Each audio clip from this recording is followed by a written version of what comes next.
Every morning I wake up, I believe in winning the battle against yourself. People say, why do you say that? Because there's a lot of things you can control.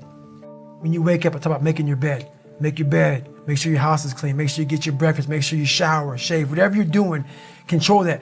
Don't hit the snooze button. All these things are very important. That's been told a lot of times. Why don't you hit the snooze button? Because you wake up already failing. So what happens when you hit the snooze button? You may not make your bed. You may not do your hair the way you want it. You may not pick the right clothes out in the morning time. And I go back to this real quick. Remember how you had a job interview for a job? We've had several of them in our lives. What did you do the night before that job, weeks before the job interview, when you knew you had it? You prepared you had a bowl out for your oatmeal, your cereal, whatever you had in the morning time. Your coffee cup was out. Your clothes were laid out. You studied, you rehearsed, you were ready. You brought your best self. You were going to war with yourself because you wanted that interviewer to see your best self.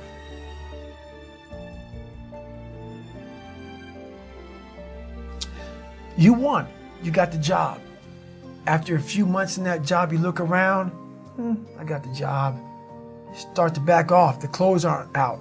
You're not ready. You're hitting the snooze button. You don't get up on time anymore. You realize that you can still have this job and not be your best self. The interview you is gone. So winning the battle in the morning time is just that. It's that you wake up in the morning time and you own all this stuff, because once you leave your house, the world then gets at you. And that's why I believe in not getting up in the morning time and checking your phone immediately. Everybody does that. They get up, the first thing they do is grab their phone, look at the phone. Maybe bad news on there. So how's your day start off? I don't go to the gym. I don't make my bed. You're caught up now on that phone. That's how your day starts. You lost control. So once you win that battle in the morning time, then once you go out, now you've won. You go outside your house, you may lose your job, you may have a bad hit, but you won something. So you're going into battle having already won something. Having already won. So then if you hit the snooze button, you go out, you're just defeated already. You're behind the power curve.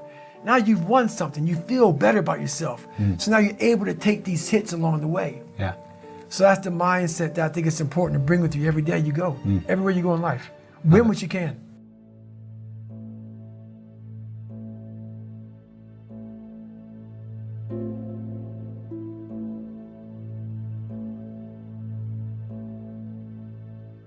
When I was 297 pounds and I was fat as hell trying to be a Navy SEAL, the scariest thing in the world to me, even to this day, was that could have been the rest of my life.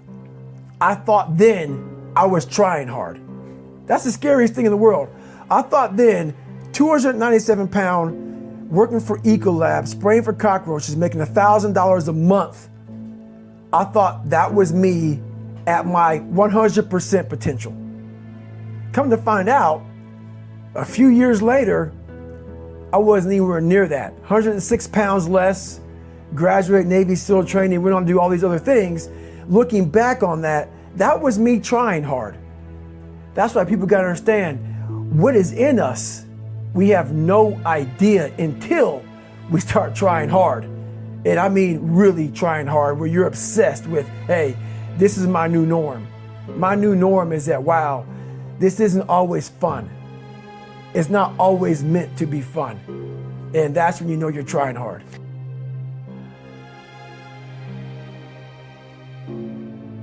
We all have two people. We all have two people. And I'm not saying you're crazy. We have the easy voice, which is that 20% telling yourself that I'm easy at 90% of my full potential, maybe 100% at that 20%.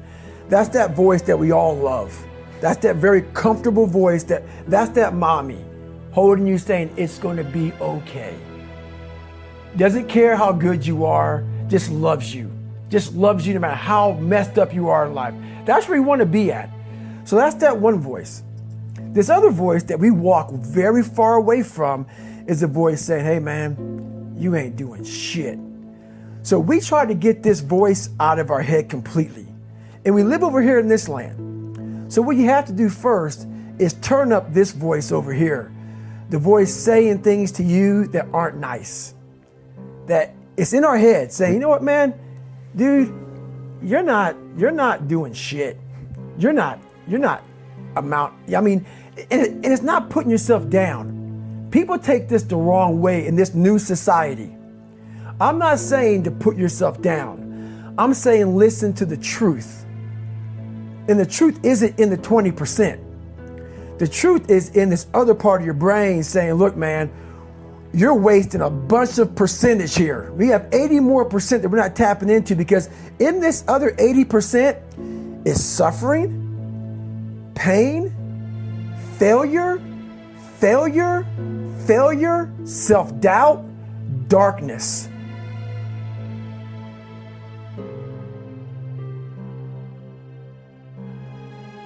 And then a whole bunch of light.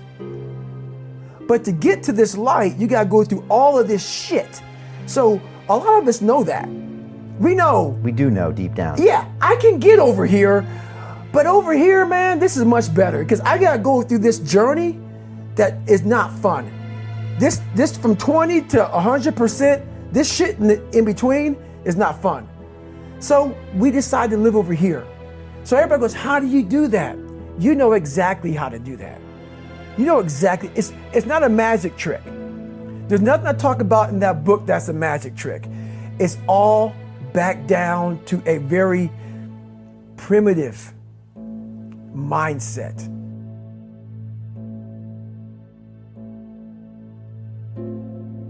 Of we just have to do. It's like breathing. Breathing becomes normal. Like we don't even know that we're doing it. That's how you have to live your life. When that alarm clock goes off at 4 or 5 in the morning, your mind says no. You just say, it's just what we do. It's what we do now. Because to get to where you want to go, the amount of pain involved, I'm not saying physical, I'm not saying you got to break yourself off.